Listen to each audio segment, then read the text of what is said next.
Hey kids, you're listening to the internet's wettest podcast about video games, consoles, and pancakes. The SML Podcast.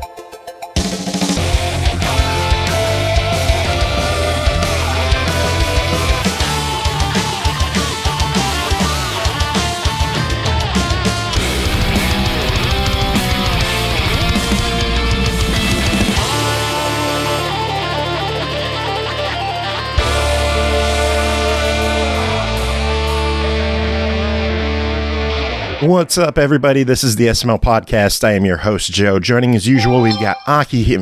Was that your phone? Yes. Sorry about that. That was someone sent me a message. Aki's phone is here. Aki's phone, how are you doing? It's doing well, because I got information that I wasn't paying attention to. I had the wrong day in my head. Oh, no. Today is my grandfather's birthday. I thought it was the 8th. Oh. Happy birthday. Yeah. Yeah. When there's a law, I'm going to have to go call him and wish him happy birthday. Well, there might be a lull because Jacob's not here yet. He's useless as per usual. Yeah, I'm sure he'll come strolling in eventually, but in his stead, we have Lady Magritte here. Bree, how are you? I'm doing all right. How are you all? Yeah, as good as we can be without Jacob, so that's pretty good. So great, in other words, is what you're saying. Yeah, pretty much. Good shit. How's things going for you? Just dealing with life stuff, one emergency after another. Woo! Yay! Well, that's fun times good. For all. Yeah. I love talking banks, really. Aki's forgetting birthdays, Bree has life, and I have depression, so fucking awesome. I'm not we're the dream team tonight. Now we just need Jacob here with his irritable bowel syndrome, and we're all... You remember on Tuesday how I was all excited because I was going to pre-order that Gundam, and it was going to be great? Did you miss the pre-order? That Tuesday wasn't the day it was coming out. Wednesday was, so I had it up on Wednesday, and I was in the middle of a D&D session when it came out, and it ended like an hour and 40 minutes after it came out for pre-order, and it was already fucking sold out. Oh no. Wow. I was so mad. I am still mad. Damn, that sucks. Yeah, it's like... I don't understand why they just don't make their production system better and make it to where it's made to order. And because like the pre-orders for that was open until August. It didn't last 2 fucking hours. Why the hell was it even opened August? What the fuck's the point in that? Yeah, that's crazy. You know what else sucks? The critical reception for Redfall. No. How's that for a segue? That was actually really good. I applaud you on that. Yeah. Up until the point where you had to mention it was a segue. Yeah, I know. It's only good if you don't point it out, so I have to ruin it. Yeah, basically. So yeah, Redfall, big Microsoft exclusive release this week, and people aren't liking it. I haven't played it myself, so I can't comment on it personally, but the reviews have been pretty mediocre to bad. Yeah. Yeah, I'm going to start playing it tonight in less than an hour. Are you? Huh. Yeah. Are you excited Tell us for how it? you like it. I am something. I don't know. I'm happy to be able to have a new game to play with friends. So that's a thing. Like, was this one that was on your radar at all, or is it just like, hey, it's on Game Pass and it's new, let's try it? It's on Game Pass, and it's hard to find a game that the majority of my usual suspects on my crew think they actually might want to play. So the fact that I got that seems like something we could try as a group, like from pretty much everybody in the regular group, like that was really my reason for like, yeah, we're going to try this. All right, cool. That's good. Let's go. Nice. I want to try it this weekend. I don't know if I want to try it solo or if I want to find a friend or two to play with. Like when I started, it's going to be solo all the way. Yeah. I'm bad at this stuff. I did get that bite back upgrade. I got the physical upgrade because it came with the Steelbook. Nice. So, and it's a nice looking steel book. So no regrets. Any cute girls on the box? No, it's just like the black steel book with the red logo. Oh, it's minimalistic, stylish. It's not like the Dead Island Best Buy steel book. Yeah, see, I prefer when they have cool pictures on them more than just like, oh, it's metal. I don't know. I like the low effort look every now and then. I don't know. Yeah. But what are your thoughts? Do you think people are being too harsh on the game because it's an Xbox exclusive? Do you think they're being too harsh on it because it's a multiplayer game, or it had the live service stuff that was removed or stripped out of it? I think. Do you think it's justified? I'm just a guess because again, none of us played it yet. I'm gonna say it's probably justified. From what it seems, it came out a little underbaked. Even Phil Spencer's doing interviews apologizing for it, which is like if you're going on a tour apologizing for it, you had to know beforehand that it wasn't that great. Jesus, that's bad. Like I don't know. I mean, I tend to be pretty optimistic about things, but I think that a lot of people, I've heard some valid complaints that I think are things I'm willing to let go of. Like what? Because it could be fun. Things like, certain graphic sections are really pretty and certain ones could have been made 10 years ago. There's been some other complaints about earlier segments of the game not having enough enemies, and thusly it kind of felt boring in the space in between. A couple complaints along those lines that I feel like, okay, those could be some valid things that I think are worth, being mindful of, but I don't know that that's going to be enough to keep me from having fun with friends. So, which is what matters in the end, is having fun with the game. Yeah, if we're enjoying the gameplay. Everyone talks about how great Sony exclusives are, but like Heavy Rain, I can't get into that. Detroit, I can't get into that. Uncharted, I could never really get into those. They're gorgeous. They play great. They're just, I want to play those so bad. Not games I ever got into. Horizon, like Zero Dawn, looks pretty, but I tried to watch streams of it and it just did not click with me as something that I think I would enjoy playing. So I want to play that too. Aloy is so cute. Like all I want are the goddamn Final Fantasy Pixel remasters and Mega Man Battle Network, and we can't get those. Yeah, like I don't care about Spider-Man games. I don't care about the shiny hot newness. Like I don't give a fuck about Dead Space. I just want Final Fantasy 6. Give me Chrono Trigger and I'll be happy. Shame on you for not wanting I would love Chrono Trigger. Shame. I don't know why we got Chrono Cross first, but I'll take it. I don't know. Apparently, in one of the interviews Phil Spencer has been doing, he said that he's hoping to improve relationship with Square Enix, and I think they should, like, any interviews he's in, people should hound him. Like, what is going on with Square? How did you let them? We're getting other Square games, just not what are we getting? JRPGs. I mean, in the past so often. I mean, technically, they published games that have come over to Xbox. They're just not giving us the RPGs. Oh no, they're not giving us anything now. We haven't gotten anything this year, and there's nothing on their schedule except the physical version of Power Wash Sim. That's all that Square Enix has planned for Xbox this year. That is it. I didn't even know they had any. I didn't even know they had anything to do with Power Wash Simulator. Yeah, they're the publisher. Yeah, they published it.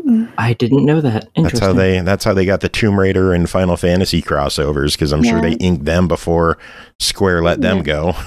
And then we recently got a couple of remasters. We got the Final Fantasy PSP game remaster. We got Chrono Cross, but Dio Field at the end of last year, Star Ocean at the end of last year, and then it was like after Crisis Core, it was just complete dead stop. Yep. It's like the end of the year and they were done. They shoved everything out that they could on Xbox and they're like, we're done with you guys. So I think if people are interviewing Phil Spencer, I put out a tweet earlier like, hey, Phil Spencer, come on our show. I'm not going to grill you about Redfall, but I will grill you about Square Enix.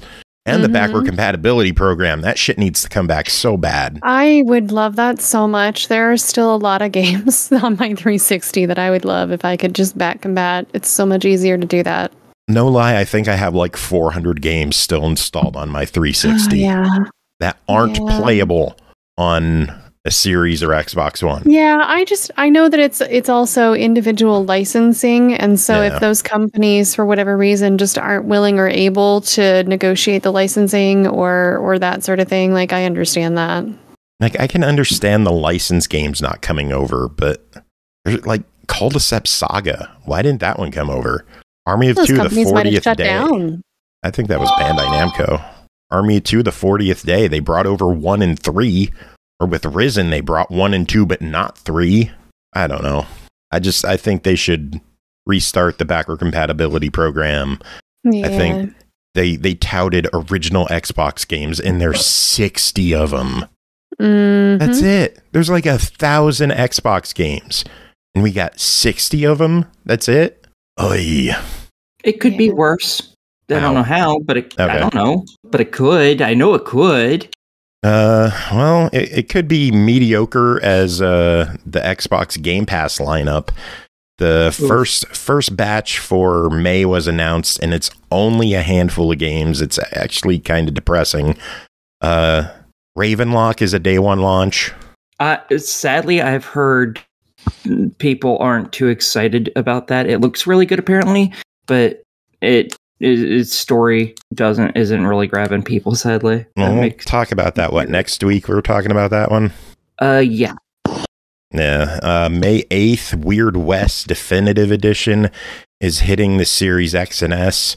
Weird West is already on Game Pass. This is just the series version. May 9th, Shadowrun Trilogy is hitting PC. And it's already been on PC forever. Yeah. It's on Steam, and it's been on Steam for like a decade or longer. And then May 11th, Fuga, Melodies of Steel 2, which that's a pretty cool one. I like the first game. Really a unique kind of game. I think you would like it, Aki. Oh, what's it about? I have the name sounds familiar, but I can't place it with anything. It's like a mixture of a mech, not mech, like it's a bunch of kids in a mech, and it's like a life sim kind of game. It's been a while since I played it, so like most of the details are long gone from my brain. Let me see if I can pull up the page. Is this like furry stuff, like the people are animals or something? Probably.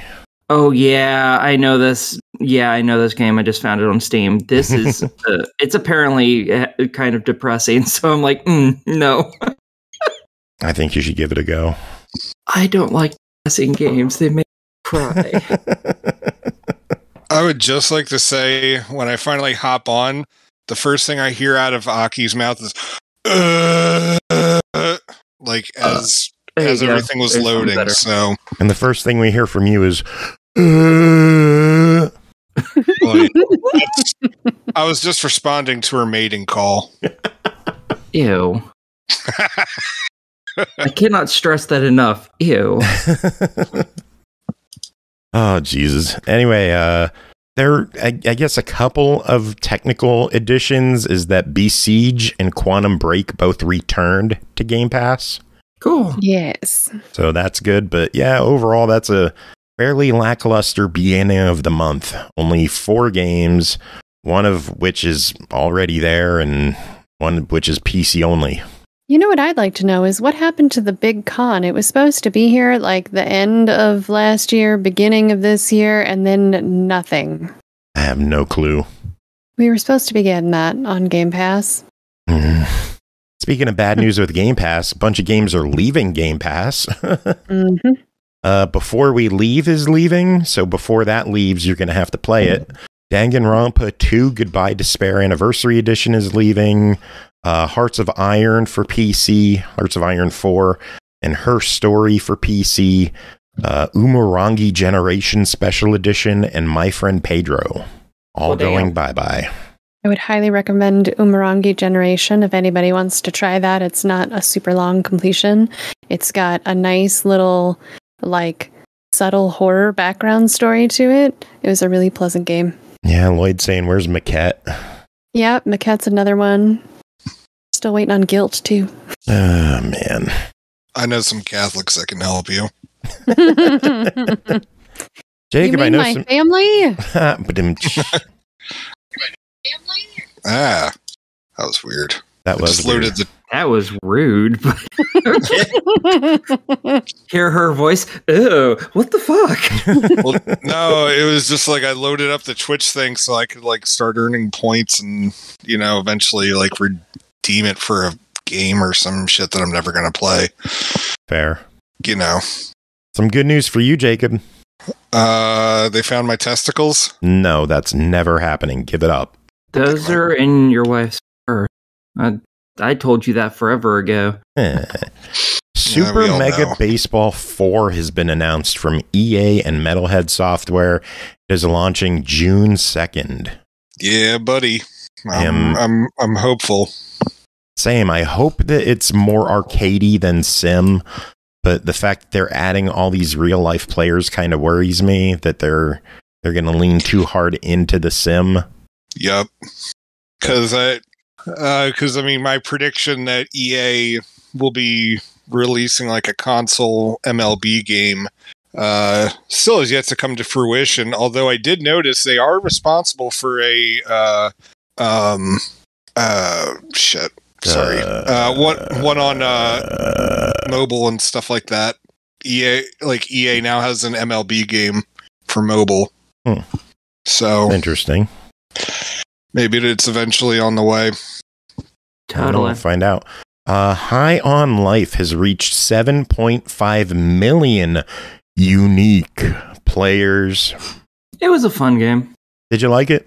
Yeah, it was pretty good.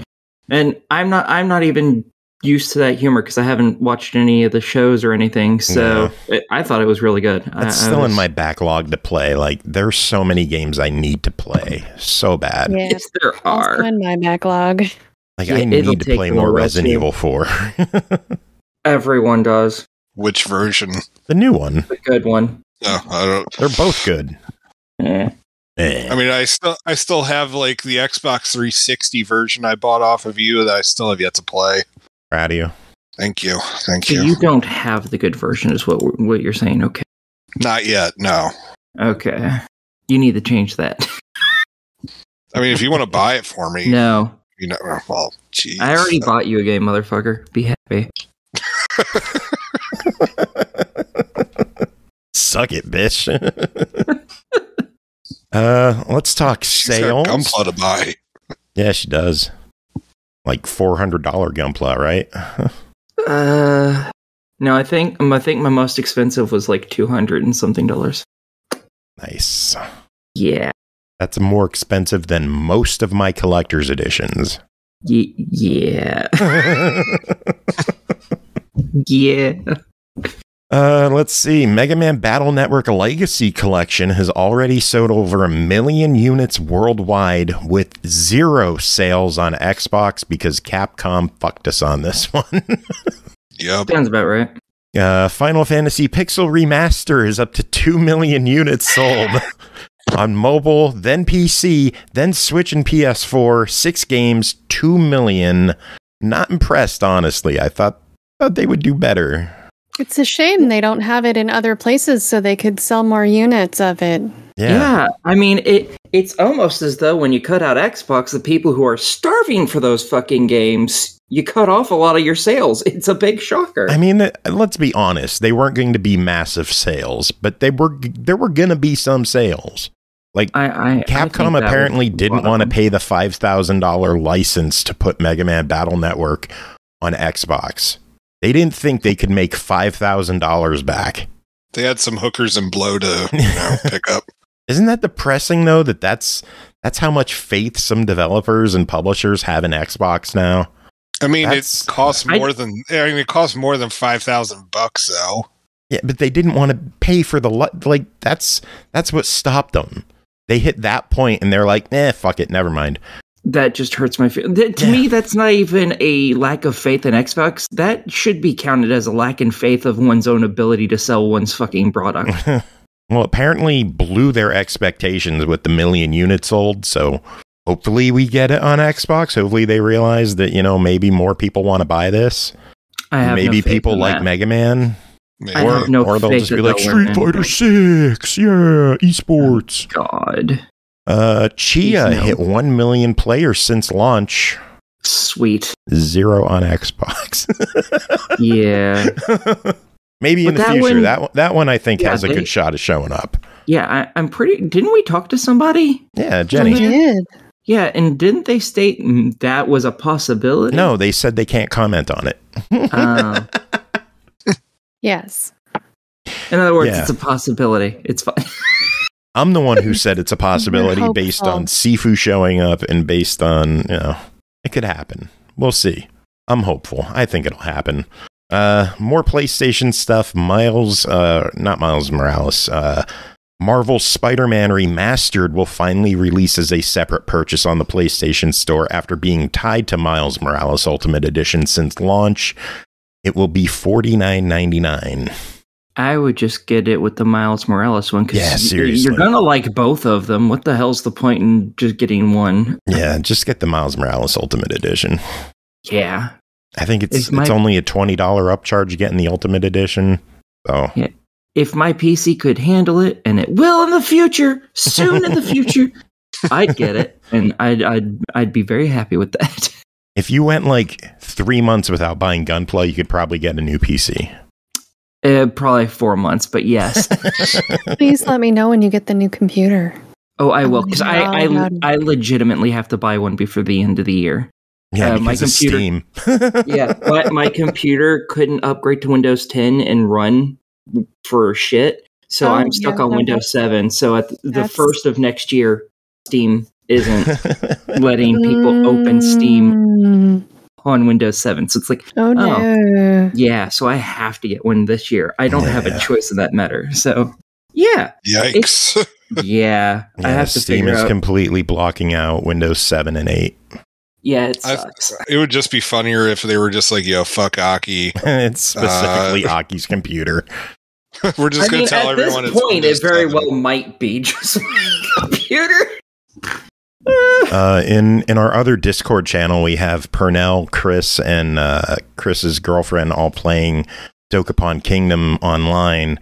And before we started, I was hanging out with them, chatting a bit, and Catherine and I were talking to Pernell about his computer and the fact that he was starting up his laptop that had Windows 7 on it. And I'm like, Pernell, I know you have a newer laptop. Why don't you use that one? And he's like, logic isn't something I deal with all the time. And we're like, no, seriously, like now, why don't you just like, while we're suggesting it, why don't you just use your other laptop? He's like, I'm using this one. This one's firing up.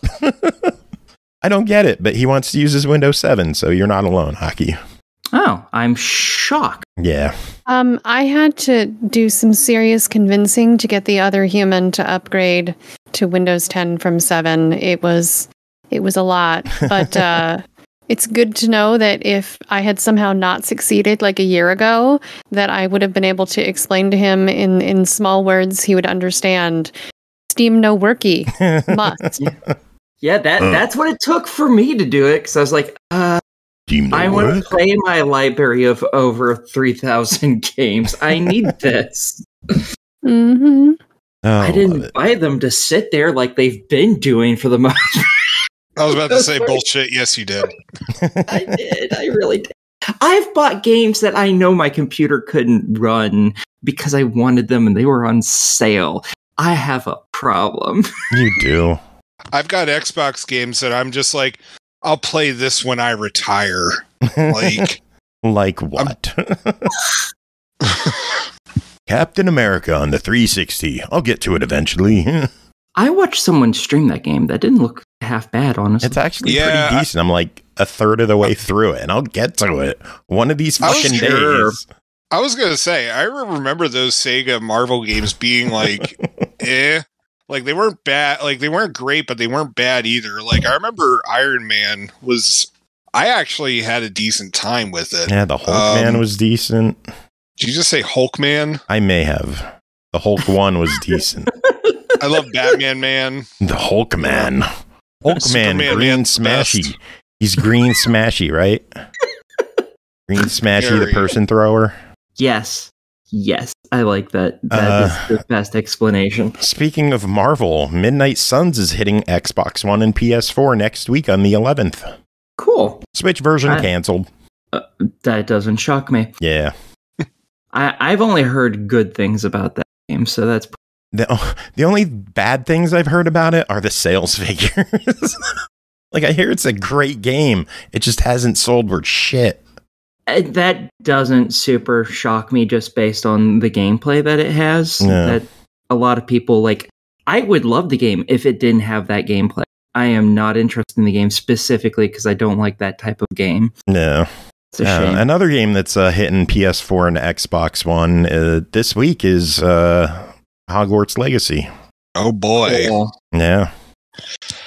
I was telling Joe that I thought it felt like it reeked kind of desperation because I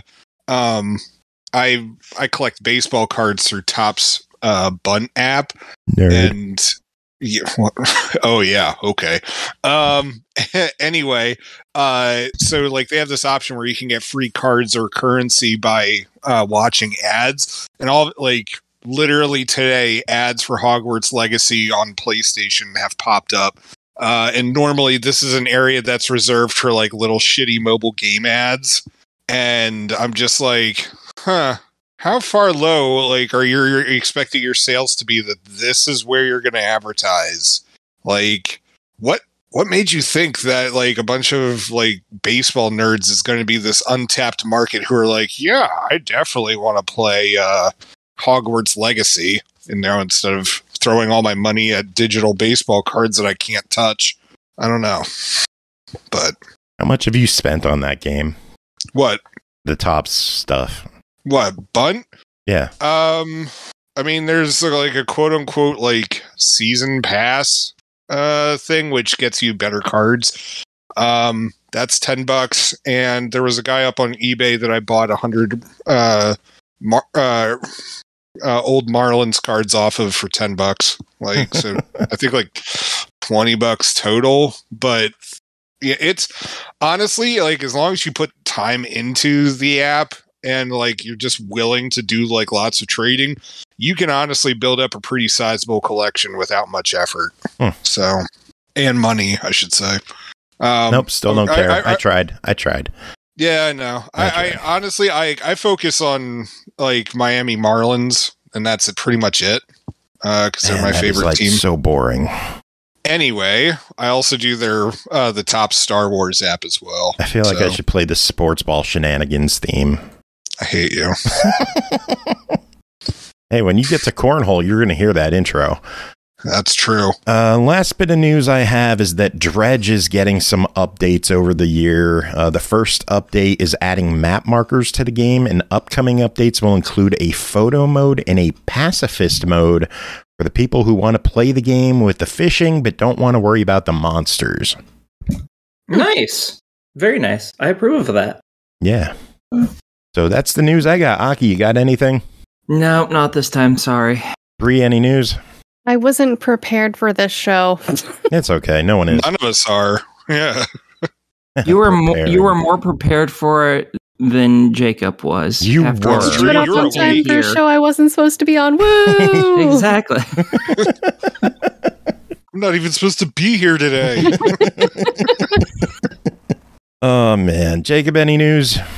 Other than the Gran Turismo trailer getting released, I didn't see that. Does it look good?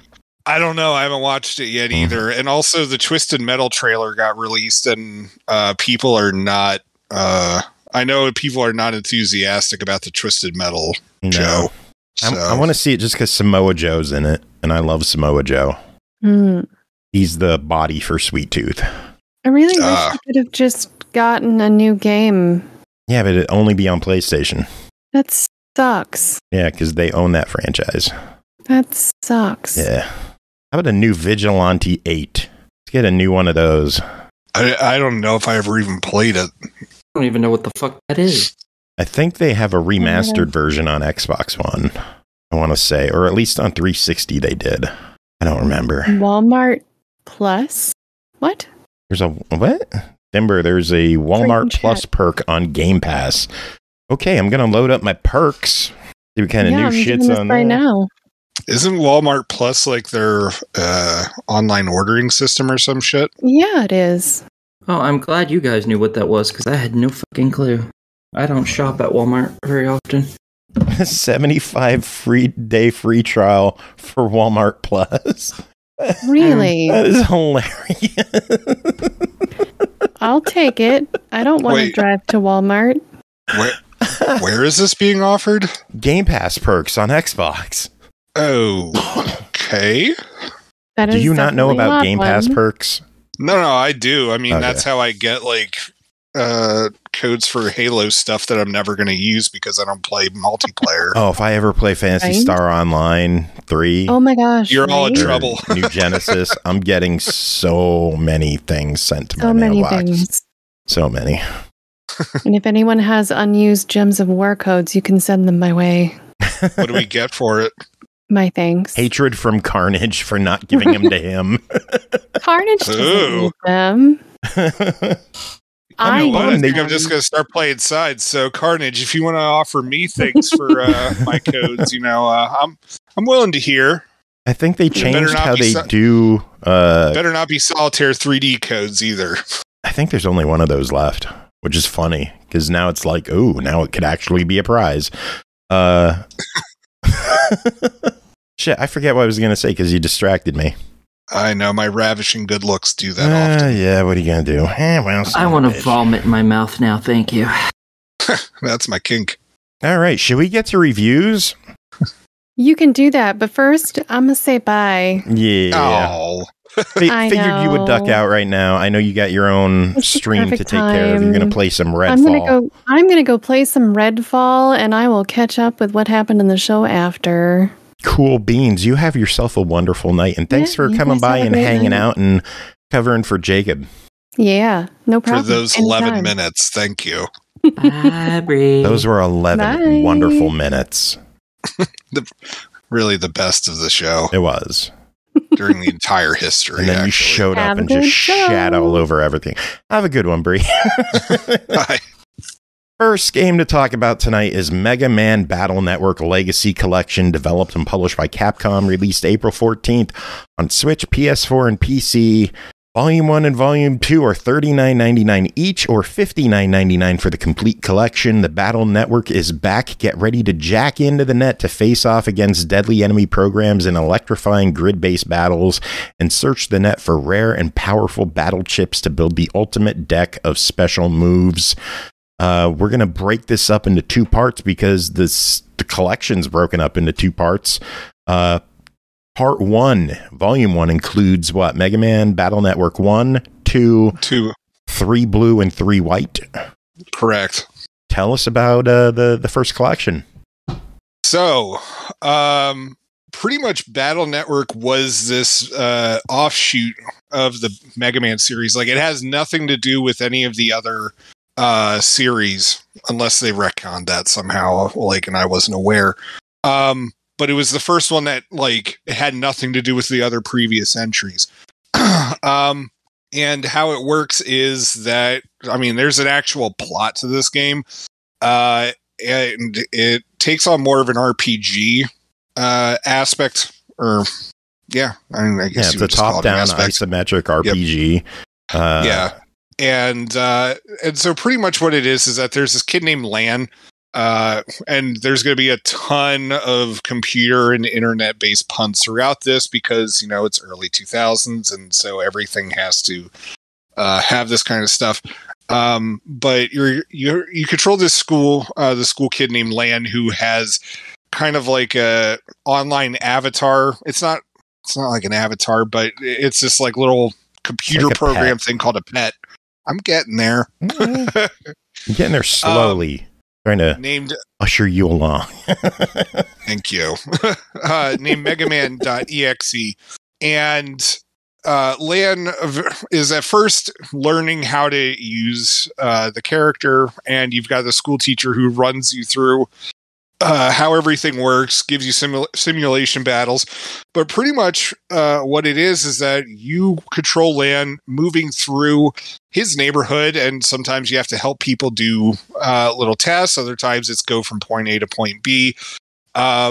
But there are these internet terrorists called the WWW who are causing all these issues. And of course, it's up to Lan and Megaman.exe and their friends to put a stop to this kind of stuff. And so what you do is that you jack into the internet and Megaman. So that's what they call it now. Okay. Yeah, I would like... as I was playing this, because I haven't played it in, God, almost 20 years, I was just like, that was the best term that they could come up with for English, but okay. Yep, they're jacking. So, anywho, so Mega Man, so the battles, instead of like the normal, action games that we've come to know and love, this is more of a turn-based RPG. Yeah, it's like a turn-based RPG. I'd say it's more real-time than turn-based. That's fair. Yeah, turn-based implies that like you go, then they go. You can move around. Yeah. All right. it is more time-based than turn. Sorry, I'm not always like, I don't always play. I don't very frequently play these kind of games, so forgive me for not using the correct language on that. That's why I'm here. That and to make fun of you. Well, that's fair. Yeah. That's why I'm here. Thank you very much. I make fun. Anyway, so there are two grids on either side of the screen. One side is Mega Man's, the other side is the enemies. And you have these chips that you can apply to Mega Man. He has his normal buster that he can use to fight the bad guys, but there's also these chips that you can apply to Mega Man that could do various stuff. Like it can make the buster cannon more powerful. You can actually remove tiles from the battle grid. You can actually steal tiles for, temporarily. Or you can even run away. Like there's all sorts of stuff that you could do. And you just have to, duke it out against all these bad guys. And then you're running around through the internet, which is presented through this isometric 2D. It's not 3D, 5D. I get, yeah, like Diablo aspect, the isometric top down. Right. And I'm not gonna lie, like I had a hell of a time navigating the internet area from Mega Man Battle Network at first, because again, I haven't played these in almost like 15, 20 years. Yeah. And the part that I found really funny was that the very first mission, you have to help find this robot. And I could not figure out where the hell I'm supposed to be going. And I was playing it late one night, and my son came down because he had a bad dream. And he's just sitting there watching me play it. And he's like, "Oh, Dad, I think you have to go over there." And I'm just like, and he was right. Like, yeah, it was an area that's not exactly like the easiest thing to see. And I have no idea how many times I walked past this damn thing. But the funny thing is that I'm 99.9% sure I had this exact same problem 20 years ago, and I had to go consult the fine folks over at Mega Man Matrix to figure out where the hell I was supposed to go next.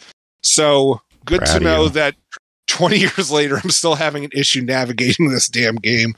But yeah, thankfully the game starts off fairly easy. And as you go through the game, of course, it introduces new enemies and it'll start doing new combinations. You'll see plenty of familiar faces, like there's Gutsman.exe. There's a role. Eventually you're going to get to meet a Proto Man. And like other bad guys like the Metals or Me Tools, they show up. There's gliders, all sorts of stuff. So, if you had never hopped into Mega Man Battle Network before, like, this is an excellent opportunity to try it. Now, the thing does include Mega Man Battle Network 2 and 3. Those are, out of all of them, I would say probably Mega Man Battle Network 2 is the best. That gave you more chips. It allowed for more freedom with like how you were going to decide what you were going to do with your battle stuff. After that, they went the Pokemon route, splitting it into two with like certain chips in one, certain chips in the other. Right. And I mean, and the thing is that there were hidden chips with Battle Network 2 as well, but like those were all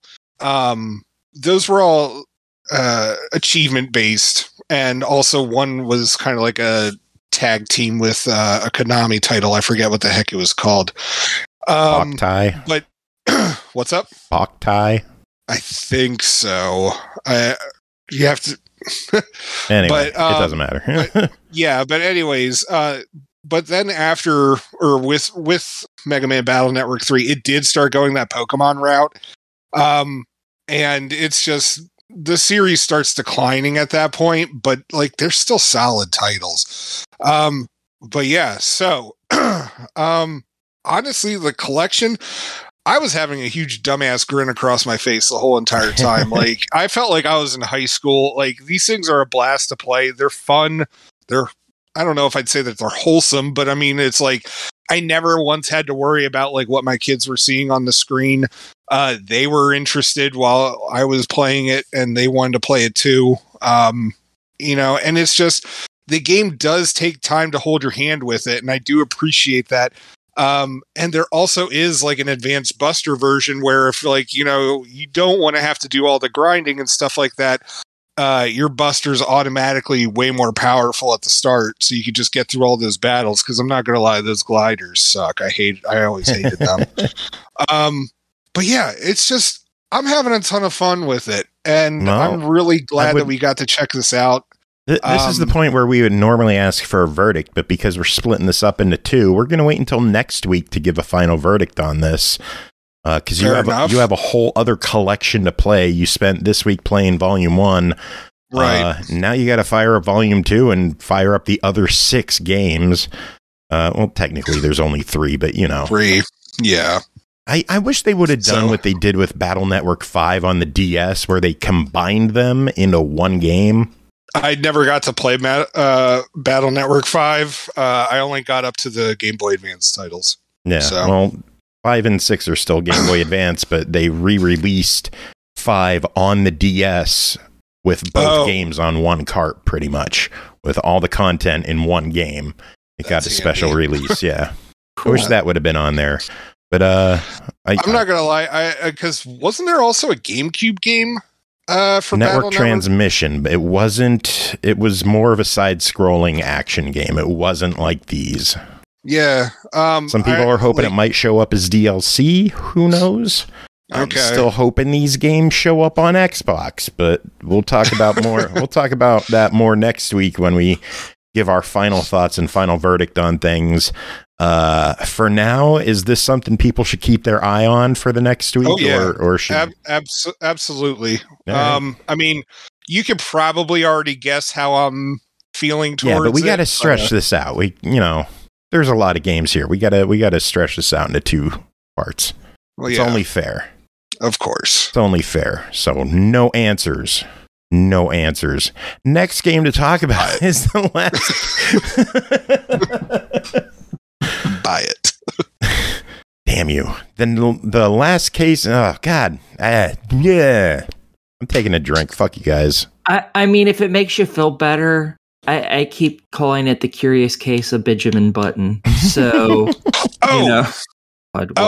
also, while I'm thinking of it, before we hop off of this, one of the things I thought was really cool is that you can actually battle people online in this, and you can also trade chips with other people. I thought that was still a really neat feature that they'd bring that. I mean, I guess we could have saved that for next week. Well, shut up. It's a feature from Mega Man Battle Network 1. Okay, so be quiet. Anyway. The only thing Mega Man Battle Network I ever saw was I watched the old cartoon Mega Man NT. That's it. The NT Warrior? Yeah. Yeah, It was decent. Capcom was doing a stream of that not too long ago. But yeah, so there's online multiplayer with this game. I never found anybody online to play against, but I still think that that's a really awesome feature to bring it back from how it used to be. So Okay. Cool, but we'll talk about that again next week. Yeah. Next up, The Last Case of Benedict Fox, developed by Plot Twist, published by Rogue Games, released April 27th on Xbox Series X and S and PC for $24.99. Take on The Last Case of Benedict Fox and dive into a twisted world of secret organizations, forbidden rituals, and cold-blooded murders. Explore the memories of deceased victims as you search for clues and fight demons in this fantastical Lovecraftian Metroidvania. Aki, tell us about your time with The Last Case of Benedict Fox. Okay, so now you already know it's a Metroidvania, so that cuts out a lot of stuff that I needed to explain. This very much goes alongside the Cthulhu mythos. So you have abject horror and squid-faced fox. It's fantastic. You are part of some organization, I believe, that hunts people who basically draw on Cthulhu-ish powers, witches, and all this other crap.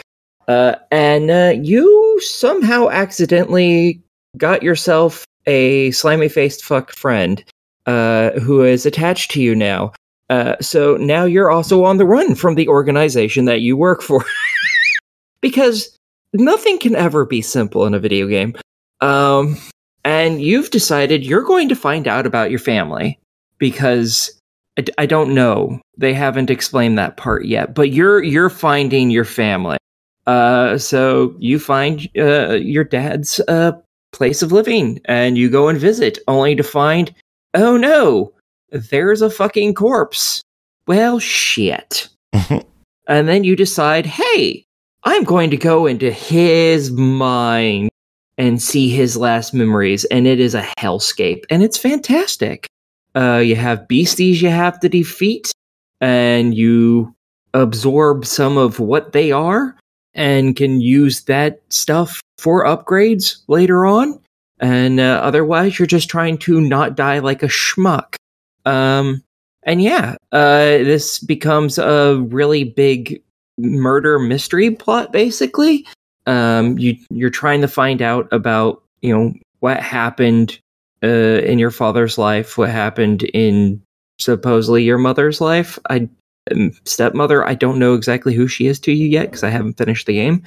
You're trying to figure out what happened in all their lives, what led up to the events that seem to have taken place, and try and find out more about your own life. And yeah, it's really fun. You beat up on monsters with Cthulhu powers and a gun that looks like it shoots a flare that just kills the shit out of things real quick. And yeah, most of the time you're either picking people up with your Cthulhu tentacles and slamming them into the ground, or throwing them every which way, or sometimes you're running up to people and just shanking them a bunch of times. That's my favorite. Yeah, you start off with a knife, and it's fun. This is very much a power and melee based game. The gun you can't use very often because after you fire it, it gets recharged, and the recharge, it doesn't just slowly recharge. You have to hit things a lot, and then it recharges. So it's very much let me stab you many, many times, and then pick you up and throw you like a little bitch type game. And it's great. There are really nice accessibility features to this game. You can play it on any difficulty with any of these features on that you want, and it will still give you 100% of the achievements. Nothing held back. It's pretty bitchin'. First, I guess I'll go with the I don't know if I would call this an accessibility feature. It's more like a why the fuck feature. You can play it on the hardest difficulty, and if you do, there's an option to click that you can die in one hit. Oh, permadeath mode, nice. Not just permadeath. If you get hit by anything, you just instantly kill over. which is not how the game goes otherwise. And to combat that concept, to give you a complete opposite, you can play on the easiest mode and have it to where you can't get hurt. Nice. And yeah, so you can guess which mode I'm playing on, because fuck that. So yeah, it's really nice. It's really fun. Good looking game too. I love the artwork in it. Yeah, it's very pretty. It also has different difficulties for different things. Like combat has its difficulty, the puzzles have its difficulty, so on and so forth. I think there's another one, but I don't remember what it was. So you get to really pick and choose exactly how you want it to play, and you can change it at any point cool. during the game. So if you're like, oh, these enemies are too easy because I have infinite health on, and then okay, you can flip it off and still play on the easiest. And if you're like, oh, that's too easy, you can bump it up to the next step. And if you're like, that's too easy, you can keep going until you're like, I'm just going to play this and die in one hit like a fucking numpty. And yeah, I don't want to say too much about the plot, but you are not the only living individual. Well, you and your friend aren't the only living people in the house. You eventually, as the game continues, different types of shopkeepers and stuff will show up in the house and make that their temporary permanent dish base. One of them allows you to get items and upgrade the items. So like you can find a flashlight. You can buy upgrades that allow you to use it multiple times while you're out in one of the voids, which are what they call being in the dead people's minds. And each time you can make it last longer, or there's like a smoke bomb it allows you to use it multiple times and it lasts longer. That's basically all the upgrades for everything. And then there's someone who upgrades your powers later on, and then there's someone who can upgrade your gun and your knife. So you get a few people that show up, and you get to actually talk with them, and things you find in the Void world comes with you. So you might be like, oh, I found this poster here, and you can talk to somebody about that poster, and they'll have something interesting to say about it, and so on and so forth. Which makes all of these extra people that show up, it makes them feel a little bit more alive than if they were just shopkeeper number 1, 2, and 3. Which is nice. I like that little bit of extra to that. It seemed like you had fun with this one. Oh yeah, I had a lot of fun. I came across a bug, which might be related to the fact that I'm me and I hit every bug in the face with my face. I ended up getting to an area and playing through a bit of it, and the game just kind of broke on me. I don't think it was necessarily my fault. It may have just been that I was playing it for like 18 hours straight or something. Who knows?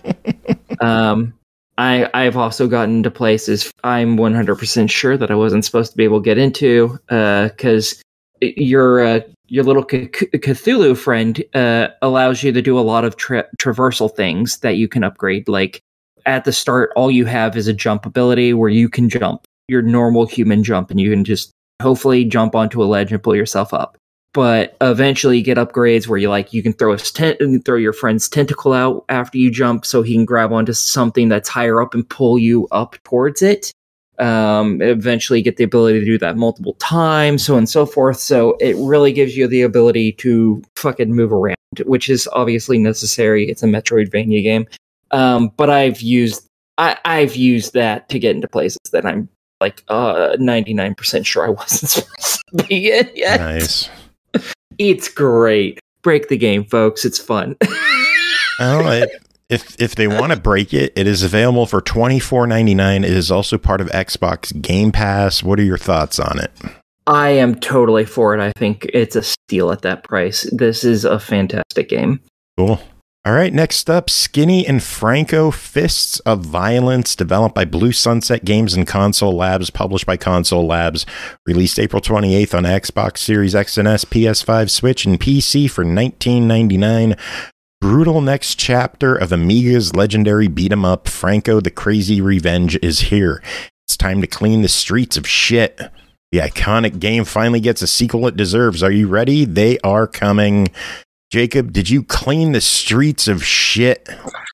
I mean, I cleaned up the streets of a bunch of gangster and thug types, if that's what you mean. But no, I was not literally cleaning shit off of the street.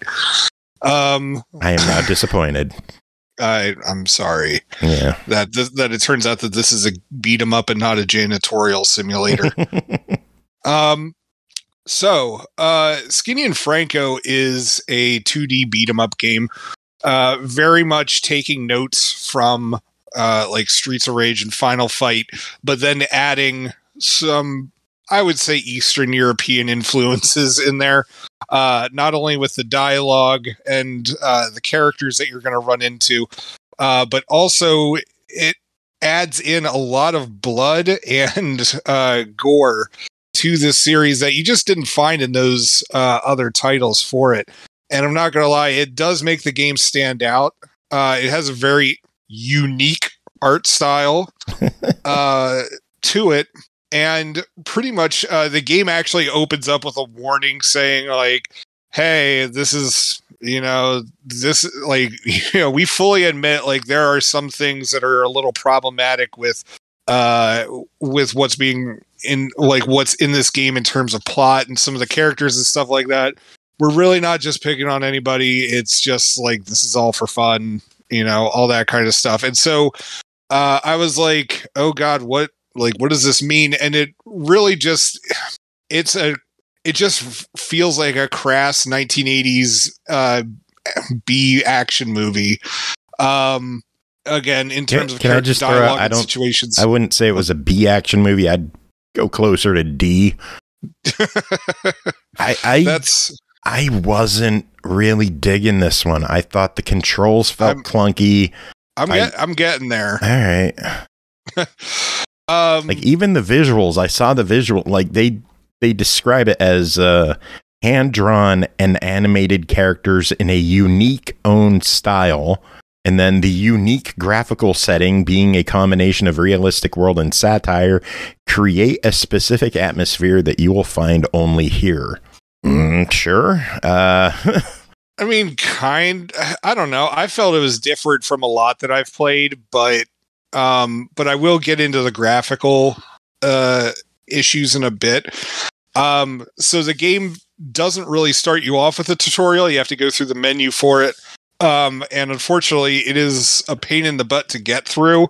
And the controls are set up a little bit differently than most fighting games that I'm used to, which was a little bit hard to get used to. And it didn't always feel like things were happening when I was telling, obviously, like, hitting the button on my controller for certain stuff to happen. And this happened a lot when I was trying to pick up weapons or trying to throw enemies. I mean, like, beating up on people felt solid, and it felt like it was fun to watch. I mean, it's an absolute blast to watch the fights actually go through. But yeah, it's just, the game, honestly, like, it moves at like a tank pace. The controls feel like they do feel a little bit clunky. And it's just, it felt slow. It takes forever to punch someone to death. Yeah. I mean, now granted, that's not good for a beat 'em up.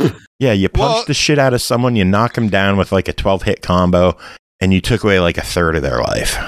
Oh, fuck that. No, thank you. And it's like, stand back up. Let me do it again. Let me hit you with the fucking 2x4 3 times before it breaks. I don't like how long the stages are. No. The first stage, I clocked 25 minutes. Yeah, it definitely takes a long time to go through. This isn't like a quick arcade game. Every time I thought I was at the boss, it was like, nope, there's more. Nope, this big dude sitting on the stoop. He's surely the last guy. Nope. These cops that are at the very end, surely these guys are. Nope. Is it big dude? Is with it that long because the game's actually long, or is it that long just because it takes you 36 fucking hits on a mook to kill the son of a bitch. It's a mixture of both, to be honest. Like it is long stage wise. I think they could have shortened the stages or split them up. I think like expecting someone to go 25 minutes and beat them up in one single stage, it's kind of asking a lot, especially if you get to the boss and then lose your last life. And you got to do that shit over. Oh yeah, no, I wouldn't do that again. I quit. Yeah, I mean that kind of stuff was frustrating. On the other hand, though, I did check out like how the Steam version is doing, and the devs are aware that like there's plenty of issues, and they have been working on patches. Like one actually got released today on Steam. That's good. So it's just the devs are actively working to fix it, and I don't know how much they could fix in this game without completely scrapping it and starting over. As harsh as that sounds, I think the action is too slow, the pace is too slow, the enemies have too much health, the stages are just too long, the humor is incredibly miss. The voice acting I thought was really bad, and the voice, the clips where they speak gibberish when there's not actual voice acting, it's like one clip repeated over and over and over, and it's like everything I did in this game just annoyed me. And to top it off, I didn't get any achievements. I think the achievements are broken. Fuck that. They're not totally bonked, because I do see that there are people up on True Achievements that have stuff. Nobody's 1,000 it yet, but yeah, the no achievements popped for me yet either. Yeah, but $20, what is your verdict on this? At $20 right now, I would actually say like I don't like doing this, because I liked the guts of this game, like I really did. But currently it's a deny it from me. But I would still keep an eye on this to see what the devs do, because obviously they're actively working on it. So, I mean, it might be improved in the future. It might be worth picking up for a sale. Yeah. But in its current state, I can't recommend it. Yeah. If you see this at like 50% off or 75% off, it might be worth jumping on. $20 I think is just too steep. $10 I honestly $10 I would have put it as a try it. Maybe. I don't know. There was a lot I didn't like about this game. If they put out some patches and rework it, we'd be happy to take another look at it, but as it stands, I got to give it a deny it myself. Yeah. Anyway, up next, Ampersat, developed by Gaterooze Inc., GrabTheGames, and Ratalaika Games, published by CheckMate Publishing, released April 26th on Xbox One and Series X and S for $9.99. A labor of love from a solo developer, Ampersat distills some favorite childhood gaming experiences into a fresh, fun hybrid that sees you killing a lot of monsters, finding a lot of loot, freeing captured letters, and growing from a world-weary warrior mage into a powerful, smashing, blasting machine. Thanks for your bit, Jacob. Take my bit, you bitch. I did. Ampersat is a top-down twin-stick action RPG twin-stick shooter style kind of game. You start in a town, and it shows you that there are some towers that popped up that contain evils and beasties, and they're all seemingly elemental based. Like there's a fire one, there's an ice one, obviously, stuff like that. You go into the levels, you start with the dungeons, you got to clear through 5 levels of a dungeon. Each level has a hidden treasure chest and a bonus word that provides a chest as well if you kill all the letters. You go through all 5, or you go through 4 levels of the dungeon, then you deal with a boss fight, and then it opens up the tower where you ascend the tower to take out another boss. And then you have to go through all 5 towers and dungeons. And I haven't gotten that far, but I'm having a hell of a fun time playing it, because the RPG elements in this game they're really good. It keeps the character build feeling fresh. As you level up, first off, as you level up, when you do hit your level cap, you don't just level up. You got to go back to town and rest in the inn. If you die, you lose a chunk of experience and gold. So it's worth it sometimes to, go through a level or two of the dungeon and then go back to town, rest at the inn, level yourself up, apply some skill points. I've been focusing in like damage and then gold and experience bonuses, because if you level up faster, you get through the game quicker.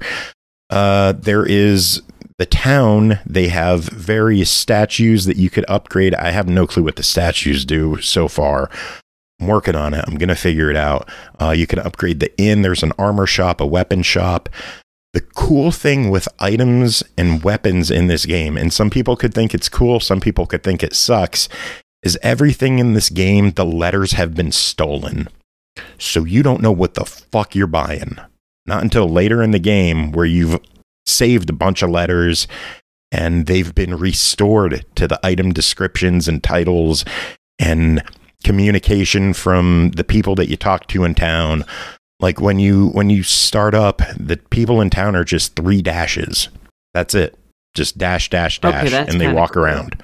Everything in this game is like letter and like ampersat signs and asterisks and exclamation points, and like you are a walking ampersat with a sword and an ranged weapon, and you're going into levels beating the shit out of H's and O's and A's and S's and saving letters. And it's a really, really cool game. There's a lot of loot.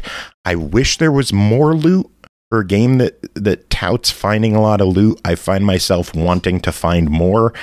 Every time I find a chest anymore, it seems like it's just fucking gold in there, and I'd rather just like find new items, because I could sell an item for a lot more than the 50 gold I got in there. I could sell something for like 400. That'd be a lot better. As a passion project from a solo dev, this game, it's incredible what has been done in this game. We previewed it, I want to say like 2 years ago on Steam, and I didn't preview it back then, but it seems like it's come a long way. And now that it's on console, it feels good, it plays good. The twin stick action feels tight. The leveling up is, it's got a distinct level layout that you can kind of approach any way you want, because instead of like going one and then just expanding one branch, it circles around and you can just like jump from point to point to point and spider out the way you want. It's really cool. $10 on this. I'd give this one a hearty buy it. I think this one's absolutely worth the money. If you're a fan of like Zelda, Gauntlet, Smash TV, stuff like that, give this a go. I think it's worth checking out. It's got a unique visual style, and it's a lot of fun. So check it out. Yeah, this sounds like something I might like. Yeah, I will. Maybe I'll gift it to you and get your opinion on it. Works with me. Won't be this week. Maybe next week, because we're broke right now. Yeah, I understand. Good shit. Next game to talk about is Swordbreaker Origins, developed by DuCats Game Studio, published by Sometimes You, releasing May 5th on Xbox One, Series X and S, Switch, PS4, PS5 for $9.99. An illustrated text quest in the Swordbreaker universe. The prequel tells about the life and adventures of Swordbreaker from his childhood and before the events in the mysterious castle. Aki, what is going on in Swordbreaker Origins? Okay, when you were a kid, did you read those little choose your own adventure books? That's what this game is. God damn right I did. Yeah, Lone Wolf books. I loved choose your own adventure books when I was a kid. Did you read the Lone Wolf books? I don't know. I don't know which ones I read. The Lone Wolf series of books. I don't think so. Of choose your own adventure? Yeah. No. Those I just read random ass ones. I read whatever the library had. All right. I just gotta say, it bothers the shit out of me that you say library. Yeah, like all that goodwill. There's an R in there, god damn it. Yeah, all this goodwill that you've been building up over the last few months is like really like taking a nosedive this evening. Now that I know you say it as library. Yeah. Yeah, kind of hate you again. Good. So, Swordbreaker Origins, what's going on in this? Okay, you play as some schmuck. Is his name Jacob? I don't. Yeah, you play as Jacob basically. First, you start off your life as a child, and I started off my life as a child. Wow. Yeah, see, exactly like Jacob. And you choose whether you listen to your mother or not. Probably exactly like Jacob. I listened to my mommy. Oh well, you had a choice not to. You just didn't choose that. Yeah, that's true. And basically, you go through a very small section of this guy as a child and a young teenager, and then it boots you into his probably early 20s would be my guess. And you've been called on by the king of the nation, not you specifically, but all the young people, because fuck this, there's a war and we need bodies to die for us. And then you get to make a lot of choices on whether you're like, oh, cool, I'll go do that, or fuck that noise, or hey, I don't like this country, I'm going to betray them. Fun. And yeah, you get a whole bunch of choices. You get paragraph and a half worth of information, and then you make a choice. There can be up to like 4 choices, I believe, was the most. Usually it's between 1 or 2. And you unlock scenes, obviously, as you go through this. There's, God, I don't even know how many endings. I think there's like 10 endings or something to this game, based on your choices. Some of them good, some of them bad. There's some romance options in different routes you can go in the game that you can, go after.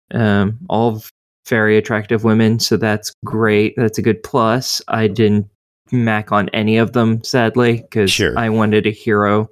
I wanted the pure-hearted hero. I don't believe you. Yeah, nor do I, but that's the ending I got, so... I was very focused on doing what I was told, like a good little soldier boy. And yeah, the endings obviously all change based on the actions you do. You can be evil to a national hero.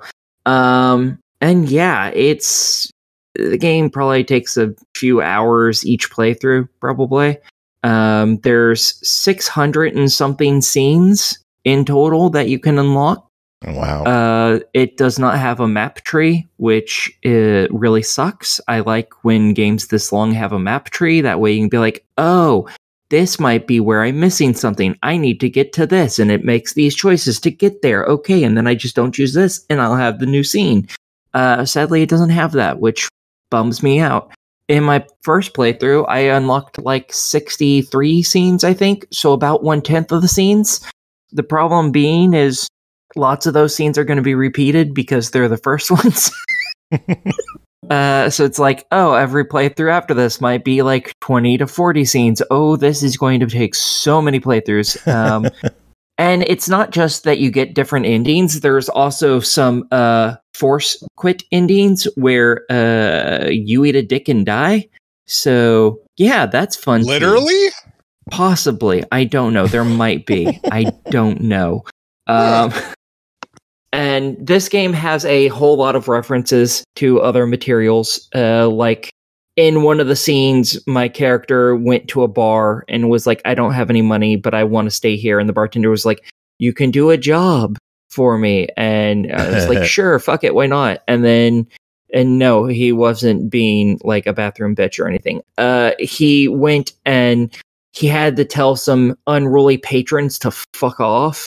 And it was basically Merry, Pippin, and all of them from Lord of the Rings. They were arguing amongst each other, all the hobbits, about who, did the most towards getting the ring to Mordor.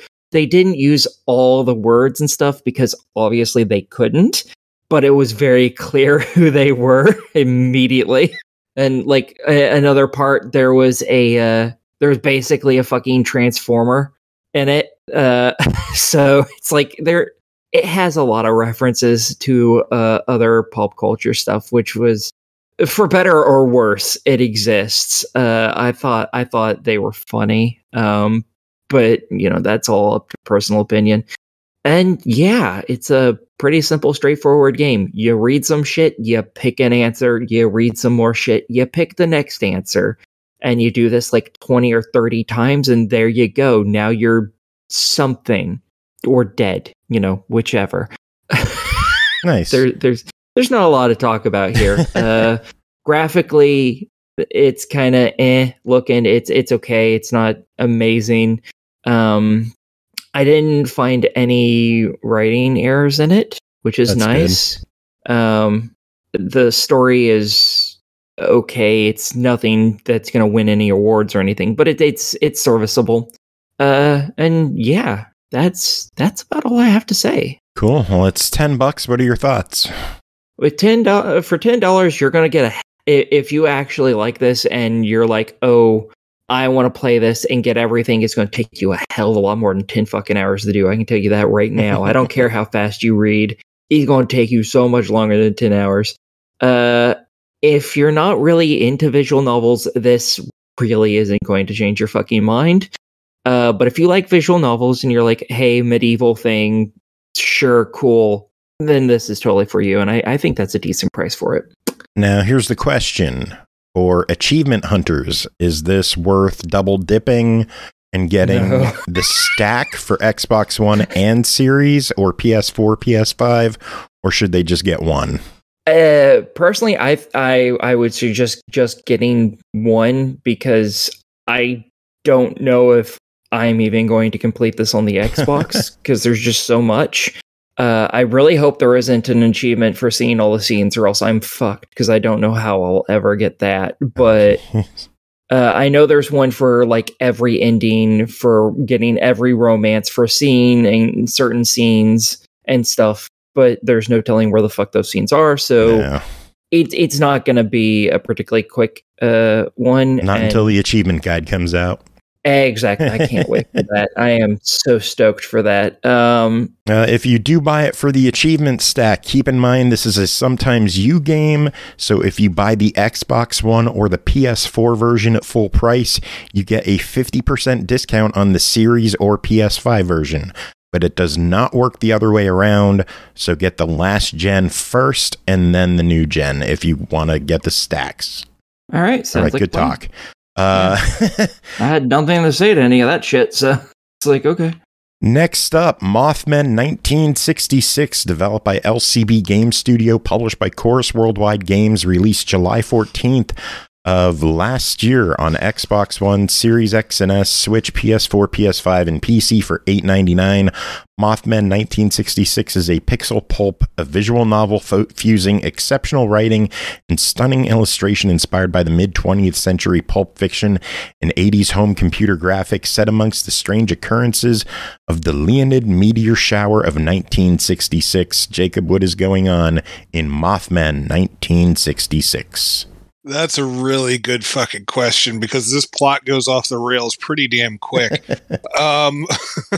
So I fully admit, when you asked me to review, or if I wanted to review the game that I'm going to be reviewing next week, I was like, oh, is this a series? Like, do I need to play them all? And the devs said, no, you don't need to play the previous game to understand the next one. It's going to be more of like a Twilight Zone series.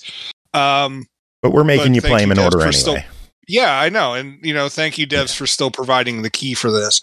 At the same time, I did not really pay attention to that trailer that Joe had told me to watch for the other one, because otherwise I would have known that this was a visual novel. The trailers make it seem more of like a late 1980s, early 1990s point and click adventure game, and it's not. It really is more of like along the visual novel line.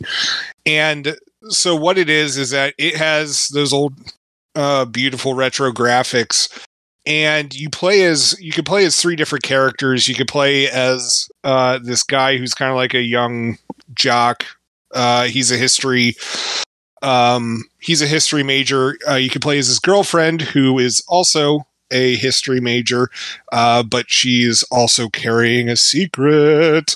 And also this guy who works at a gas station and has been taking care of, it's like his aunt I think it's like great aunt.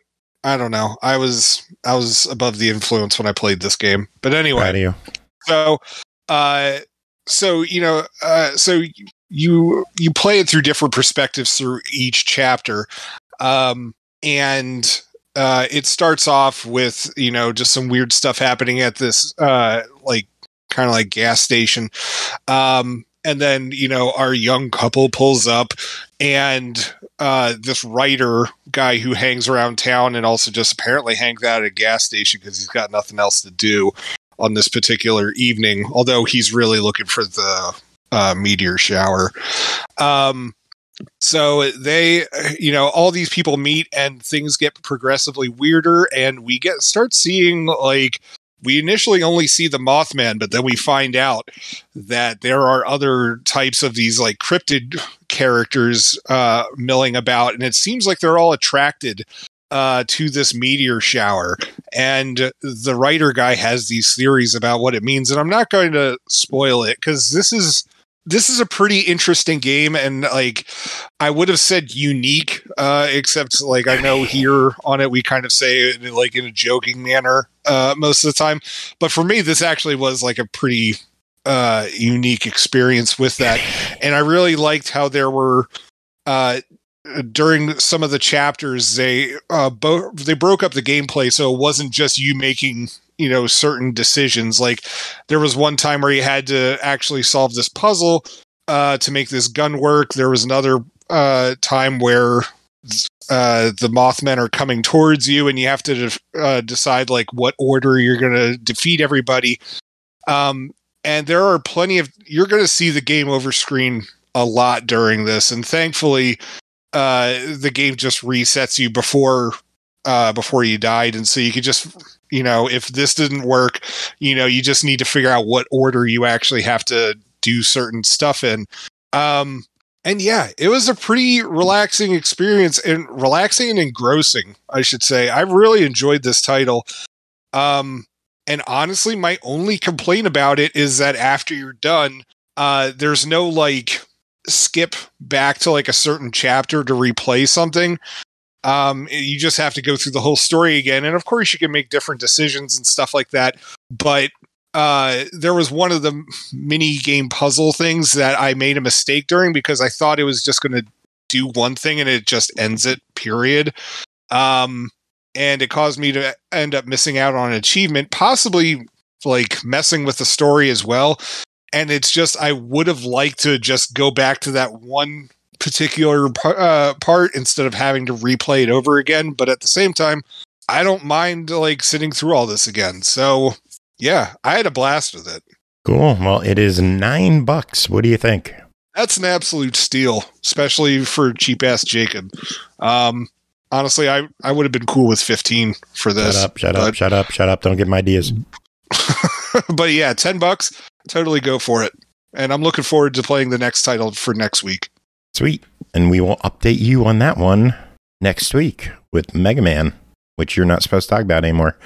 Final game to talk about tonight.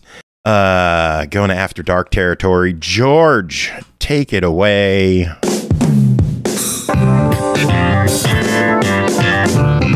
SML After Dark. That's right, it is SML After Dark territory with Slimy Sextet, developed by Belgerum, published by Critical Bliss, releasing May 19th on Steam for $14.99. Become a slime monster and fuck a harem of sexy girl silly with tentacles and a fully voiced erotic visual novel story. Aki, tell us about dem titties. There's a bunch of them, and they're fantastic, and I want to motorboat them all. So, yes, in this, you are created. You have no memories or anything because you are brand new. You are a fresh baby in this world. You are a fresh baby adult who is apparently really, really horny. You are created by a fairy who's kind of pissed off at a very specific someone. And they decided to create you in order to teach that bitch a lesson. Basically what's happened is Celeste, this fairy who created you, made a deal with a local hero to make them into a hero. And the goal of that was, okay, I do this for you, you give me your firstborn child. And then the hero was like, I'm not having kids, fuck you, after they had already gotten everything. So Fairy got kind of pissed off and was like, okay, fine, I'm going to use a forbidden art and create this creature that's not supposed to be created because it's wrong to create or whatever. And I'm going to have it go and turn you into a fucked silly slave. And die. A fuck silly slave? A fucked silly slave, yes. Okay. Right. And basically your abilities as a slime, is that you have lots of slimy, kinky tentacles because slimes are sexy. And you get to choose whether you're a male slime or a female slime, which doesn't really affect much of anything really at all, because you're still fucking people with tentacles. So whatever, it's just whether anytime your character speaks, it's whether they have a masculine or feminine voice and what their character profile is shown as when they speak. You can have either a big-tittied cute girl or some schmuck. Basically, your powers are you get to fuck people with tentacles. And with that, you're able to create jizz to impregnate whatever you want to impregnate, aphrodisiac, and a love potion. So it is your turn to go out and fuck some bitches silly and make them slaves. And sweet. That's kind of what you do. Sweet. So this does not have any choices, unlike lots of the visual novels I've talked about. This is a kinetic one. It's just a straight up novel. It doesn't have any animated scenes really. You get a still and you get some really kinky girls saying really kinky shit, and it's fantastic. And that's really where that lies. It is a decently long one. I think this one took me like 14 hours to finish from start to finish, and that it has 3 different endings that you get to choose. That's the only choice you really make in the game. And yeah, it's pretty fantastic. It's an easy 100% too for anyone who cares about that on Steam. Cool. $15 a verdict. I am so for this. This was shocking. Well, some games I'm like, oh, this is just sex. There's not really a story, and it kind of blows. This game was very much a porno, but in all the best possible ways instead of all the worst possible ways, which is usually how porn games that are just a porno really go. So I thoroughly suggest this one. It was really good. Nice. Cool. That is it for this episode. We made it through. I don't know what to play for music. Like the After Dark stuff, it just I think, you know what? There's a song on Mustin's new album that he said is gonna cause babies. So we're gonna play that one. I forget which one it is, but as soon as I hear it, I'll be like, yeah, that's the fucking song. We're gonna listen to some Mustin, and then we're gonna start fucking. Right, Jacob? Absolutely.